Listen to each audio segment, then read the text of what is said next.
Hello, नमस्ते। मैं हूं डॉक्टर पंकज ध्रुव, होमियोपैथ हेल्थ क्लिनिक से। ये पर्टिकुलर वीडियो मैंने इसलिए बनाया है ताकि अगर आपको कोविड है या आपके परिवारजनक में किसी को कोविड हुआ है तो ये इन्फॉर्मेशन आपको बहुत उपयोगी रहेगी। I will share some guidelines और अगर कोविड आया है तो क्या करना चाहिए। सो काफ़ी इंक्वायरीज पेंडेमिक में आई थी फर्स्ट लॉकडाउन में और काफ़ी अनुभव हुए हैं, जिसके बेसिस पे मैंने एक शॉर्ट में ये इंफॉर्मेशन की एक लिस्ट बनाई है जो ओवरऑल आपको पूरी जर्नी का एक गो थ्रू इंफॉर्मेशन दिया जाएगा कि हर एक पड़ाव पे हर एक स्टेप पे क्या क्या करना है। तो सबसे पहले जब सिम्टम्स आते हैं तो काफ़ी लोगों को माइल्ड सिम्टम्स होते हैं। कोविड एक जानलेवा बीमारी नहीं है। अगर आपने सही समय पे ट्रीटमेंट स्टार्ट किया, सावधानी पर की, तो इसे कुछ घबराने की ज़रूरत नहीं है। मोस्ट ऑफ द सिम्टम्स जो है वो नॉर्मल इन्फ्लुएंजा वायरस के जो होते हैं वो हिसाब से ही है। स्मेल टेस्ट चली जाती है, फीवर, कमज़ोरी, बॉडी एक, किसी किसी में गले में खराश होती है, किसी किसी को खांसी शुरू हो जाती है। तो इसका एक टाइम लाइन होता है। मोस्ट ऑफ द टाइम ये कांटेक्ट में आने के बाद 4-5 दिन में सिम्टम्स स्टार्ट होते हैं और जिसको सिर्फ स्मेल और टेस्ट और थोड़ा सा बॉडी एक होते हैं हम उसे माइल्ड कोविड कहते हैं। माइल्ड इसलिए क्योंकि वो केसेस अपने आप रिजॉल्व हो जाते हैं या कुछ मेडिसिन से रिजॉल्व हो जाते हैं। कुछ केसेस होते हैं जिसमें कफ भी स्टार्ट हो जाता है, वो ड्राई कफ है। वो ड्राई कफ अगर स्टार्ट हो रहा है तो उसका मतलब ये इन्फेक्शन थोड़ा निमोनिया की तरफ जा रहा है। वो केसेस को थोड़ा ध्यान से देखना होता है कोविड में। ये प्लान है कि आपका सिम्टम राइट टाइम पे स्टार्ट हो जाए और वो क्रिटिकल फेज तक ना जाए। तो अगर ये चीज़ आपने ध्यान रख गई तो आप घर पे बैठ के होम क्वारंटाइन आइसोलेशन की प्रोसीजर फॉलो करके ही आप खुद से माप सकते हो कि आपका फेस क्या चल रहा है। हमने करीबन 500 केसेस अब तक सॉल्व किए और भी काफ़ी केसेस चल रहे हैं जिसको हमने होम्योपैथिक मेडिसिन से और होम क्वारंटाइन के गाइडलाइन से हमने समझा। तो उस पेशेंट को हम क्या क्या इन्फॉर्मेशन देते हैं वो मैं आगे बता रहा हूँ।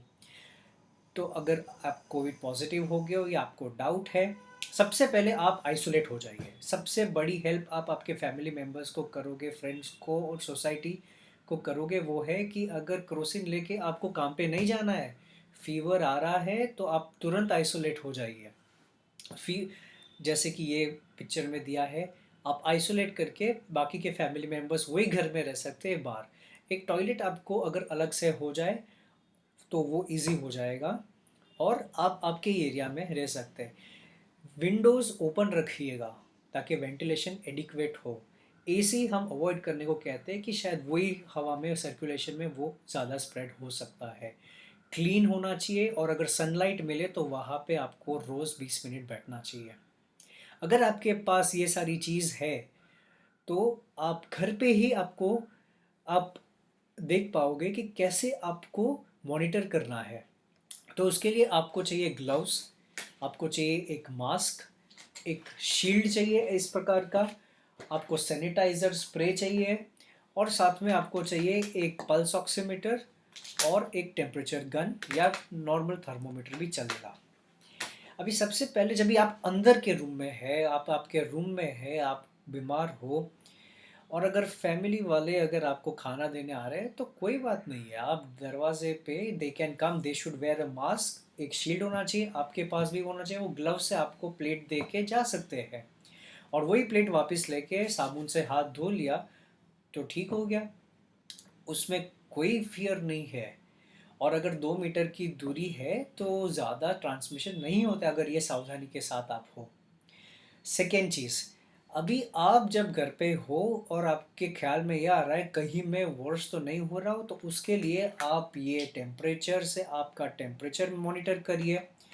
उसके बाद आपके पास बीपी अपरेटस है तो आप बीपी दिन में 3 बार करिए। पल्स ऑक्सीमीटर को कैसे यूज़ करना मैं बताता हूँ।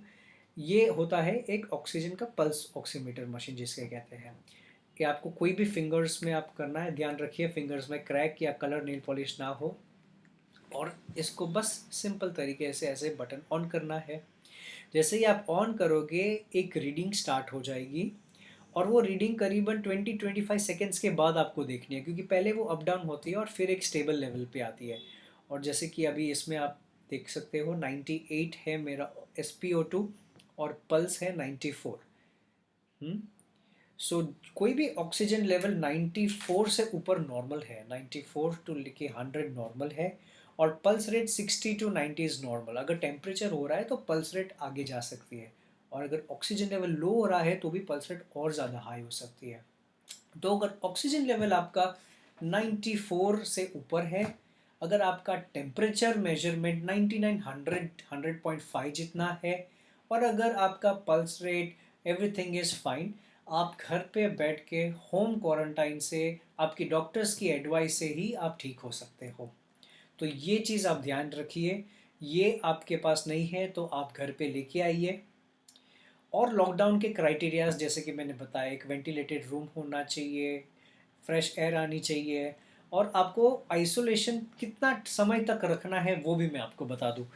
आपको जब से बुखार या पहली सिम्टम स्टार्ट होते हैं उसको डे 1 समझिए, और वो डे 1 से लेके आपको देखना है कि आगे कितने दिन हो रहे हैं।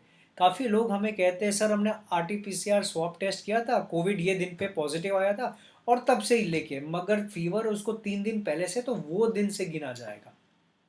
और इस तरीके से हम एक चार्ट देते हैं पेशेंट को मेंटेन करने के लिए, कि जिसमें आपका डेट है, टाइम है, हर 3 घंटे हर 2 घंटे में आपका oxygen level, temperature level, pulse, और जो हमने दवाई दी है वो कौन से टाइम पे कौन सी चीज़ आपने ली है। अगर ये आप रोज़ का डेटा आप बना के आपके डॉक्टर के साथ शेयर करोगे तो उसे भी ये बहुत ईजी हो जाएगा इसको एंड इंटरप्रेट करने के लिए कि आप कौन सी दिशा में जा रहे हो। तो ये हिसाब से हम हमारे सारे पेशेंट्स को ऑनलाइन कहते हैं। अब देखिए फीवर 104 तक भी जा सकता है, that's hyperpyrexia. Anything which is above 104 I would say it's a caution. वो केसेस भी ठीक हो सकते हैं, ऐसी कुछ भी चीज़ घबराने की ज़रूरत नहीं है। अगर आपका ऑक्सीजन लेवल स्टेबल है, निमोनिया है, तो ये पिक्चर भी आपको दिखता है, मगर विथ मेडिसिन ये केसेस भी आसानी से ठीक हो सकते हैं। तो ये ग्राफ आपको एक बना के रखना है। फिर एक ब्रीदिंग एक्सरसाइज हम कहते हैं कि जिसमें आपको ब्रीद इन करना है, होल्ड करना है कुछ सेकेंड के लिए, और फिर ब्रीद आउट करना है। अगर ये आप कर पा रहे हो तो आपकी elasticity of lung is maintain and perfusion ratio proper है, and then you will be fine in some time. Blood report कौन से करवाना है, लिस्ट ऑफ रिपोर्ट्स काफ़ी टाइम लोग फिजिशियन आपको देते हैं, बट मेरे हिसाब से CBC, CRP, ferritin, D dimer, SGPT और क्रिएटिनिन किया तो ये इनफ है। उसके बाद हमें पता चलता है कि अगर आपका ग्राफ पॉजिटिव या नेगेटिव डायरेक्शन में जा रहा है तो उस हिसाब से कुछ टेस्ट ऐड करवाते हैं या कुछ टेस्ट इसमें से कम करवाते हैं। Once in 4 days I advise कि आपको ये करना चाहिए CBC, CRP, डी डाइमर, ताकि पता लगे कि आपका ग्राफ सबसे पहले ऊपर जाएगा और फिर बाद में सेकेंड रीडिंग भी हाई आएगी 4 दिन के बाद की, और फिर धीमे धीमे रिकवरी प्रोसेस पे आप जाओगे। कुछ क्रिटिकल केसेस में प्रो BNP और IL-6 करवाते हैं। अभी प्रो BNP जब भी कार्डियक पे मतलब हार्ट पे कुछ असर आना शुरू होता है, डी डायमर लेवल 2000 से ज़्यादा है तो normal D dimer level is 500, but अपने एज के हिसाब से वो चेंज होता है। एज इंटू 10 यूजुअली हम लोग कहते हैं। इस प्रकार से हम एक ग्राफ बनाते हैं जिससे आइडिया आता है कि आपका WBC काउंट कैसा है, न्यूट्रोफिल और लिम्फोसाइट का रेशियो कितने जा रहे हैं, फेरिटिन लेवल क्या है, आपका जो बॉडी का पूरा सिम्टम्स क्या है। वो रोज़ हम वीडियो फॉलोअप से आपसे बात करते हैं, हमारी टीम आपके कांस्टेंट टच में रहते हैं, जिससे एक पूरी एक गाइडेंस भी मिली रहे और आप भी निश्फिक्र होकर ट्रीटमेंट में 12 दिन, 10 दिन या मैक्सिमम 14 days में आप इसे एकदम ठीक से बाहर आ जाइए। सिटी स्कैन, काफ़ी लोग मिस्टेक करते हैं कि सिटी स्कैन पहले दिन पे करवाते हैं। पहले दिन पे सब नॉर्मल आने वाला है, और जो सिम्टम स्टार्ट होते हैं उसको टाइम लगता है। So usually please please please ये ध्यान रखिए, सिटी स्कैन हमेशा आप 4 दिन या 4 दिन के बाद ही करवाना, तभी आपको रियल पिक्चर पता चलेगा। और ज़रूरी नहीं है कि खांसी है तो ही सिटी स्कैन करवाना है। कुछ के पेशेंट हमने ऐसे भी देखे जिसको खांसी थी ही नहीं, मगर उसमें सिटी स्कैन की जो कोरेट्स वैल्यू होते हैं जिससे हम पता लगता है कि अंदर निमोनिया का लेवल क्या है, वो सीवियरली हाई था। So eat properly, rest properly, do breathing exercise, positive attitude रखिए, ये ग्राफ मेंटेन रखिए, खुद से आप टाइम स्पेंड कीजिए, और आपके डॉक्टर्स ने जो दवाई दी है उस हिसाब से अगर आप ये करो तो इस बीमारी को आप आराम से लड़ पाओगे। और मैंने अपने पिछले वीडियो में कहा था कुछ होम रेमेडीज जो आप कर सकते हो, जैसे कि स्टीम इनहेलेशन है, गार्गल्स करने हैं, कौन से डिकॉक्शन पीने हैं, कैसे उकाड़े पीने हैं।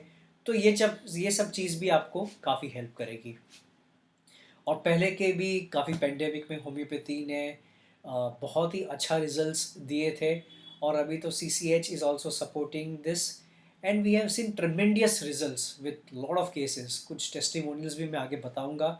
सो एक हम लोग होम्योपैथिक किट बना के देते हैं एज अ प्रिवेंशन, और जिस इंसान को, जिस पेशेंट को ये कोरोना हुआ है, तो उनको हम एक इंडिविजुअलाइज्ड रेमेडी देते हैं। आप सब ने आर्सेनिक और कैम्फर ये सब काफ़ी सुना होगा, मगर सिर्फ ये 2 दवा से काम नहीं होता। काफ़ी ऐसी मेडिसिन है, मैंने कुछ लिस्ट तो इसमें इससे 10 टाइम्स ज़्यादा लिस्ट है जो रियल में हम प्रैक्टिस में यूज़ करते हैं। तो हर एक रेमेडी का एक स्पीयर ऑफ एक्शन है, और अगर वो एक्शन पे आपको तकलीफ है तो वो रेमेडी हम आपको मैच करके देते हैं। तो काफ़ी ऐसे केसेस हैं जिसमें सिर्फ स्मेल और टेस्ट चली गई है, उनको अलग रेमेडी दी जाती है। जिसको खांसी शुरू हो गई है, जिसको ब्रीदिंग इश्यू है, तो ब्रीदिंग इश्यू कब होता है? राहत को होता है, सुबह होता है, सीधे लेटने पे होता है, साइड में करवट बदलने पे होता है, या अगर आपको उसके साथ फीवर है तो फीवर का पैटर्न क्या है। तो ये सारी चीज़ डिटेल में स्टडी करके दवा देनी पड़ती है। सिर्फ क्रोसिन या सिर्फ पैरासिटामोल लिखने से कुछ काम नहीं होने वाला, because we need to treat you, we need to increase your immune cells. अगर वो हो गया तो आपकी बॉडी खुद फाइट करेगी। इसमें एंटीबायोटिक्स का कोई रोल नहीं है। एंटीबायोटिक्स सिर्फ सेकेंडरी इन्फेक्शन ना हो जाए उसके लिए देते हैं, मगर वायरस को वो कुछ काम की नहीं है। जो मेडिसिन काम की है वो है आपका माइंड, आपका प्रॉपर डाइट, आपका हेल्दी स्टेटस, आपको और कोई बीमारी पहले है या नहीं, आप कितने स्वस्थ हो, और मेडिसिन जो सिम्टम्स के हिसाब से हम आपको एक रेमेडी का पूरा एक सेट ऑफ मेडिसिन देते हैं। All this we have seen, it gives a tremendous results. और रिजल्ट स्लो नहीं, ये रिजल्ट्स हमने देखे right starting from 1 dose to up till 24 hours we see. उससे पता लग जाता है कि यस, ये पेशेंट इंप्रूव होने वाला है या he is going towards a critical phase. ये टेस्टिमोनियल एक पेशेंट का था जिसे 4th स्टेज कैंसर है, and he had pneumonia, bilateral pneumonia in the lower lobes, and सिर्फ होम्योपैथिक मेडिसिन से पूरी तरीके से बाहर आ गए, कोई तकलीफ नहीं है। काफ़ी ऐसे पेशेंट्स हैं जिन्होंने ये फीडबैक दी है, काफ़ी पेशेंट्स ने ये भी देखा है कि कोविड के बाद जो कॉम्प्लिकेशंस है उसके लिए आए हैं, and we feel so happy that इतनी अच्छी चीज़ जब है तो why unnecessary to waste money in things which is not needed. Mild Covid को अगर आप हॉस्पिटलाइज कर दो, हॉस्पिटल में भी क्राउड बढ़ रहा है, there is no use of that. Hospital सिर्फ क्रिटिकल केसेस के लिए रखिए ताकि वो क्रिटिकल पेशेंट्स को अटेंड कर सके, और माइल्ड और मॉडरेट केसेस को घर पे रख के ठीक करने चाहिए, तब जाके ये हेल्थ केयर अच्छे से हेल्प कर पाएगी। And I think this is an era जहाँ पे एक यूनिफाइड थेरापी, और काफ़ी मेरे एलोपैथिक कलीग्स हैं who are open minded and who have been referring patients to us, and we are working doing some amazing work, like उनको भी एक एक अलग नज़रिया मिल रहा है। We are also doing a conjoint study with them, and we are seeing how effectively the patients are getting better. तो आई think this is what is needed. अगर हम सबको आगे जाके ये केसेस अगर बढ़ने वाले हैं तो ये सारी चीज़ समझनी है, और अगर हर एक हेल्थ वर्कर, हर एक डॉक्टर और हर एक पेशेंट्स को समझ में आ जाए, then I think you can take care your self, inform at the right time, do proper treatment, and when it is complicated there are colleagues who are open minded, who works together, and that's how we can win over this pandemic forever. So if there are any more queries, feel free to get back to us, हम आपसे discuss कर सकेंगे। और if you have any other message, or if you have any other queries, feel free to get back to us. We will be happy to guide you. Take care. Thank you.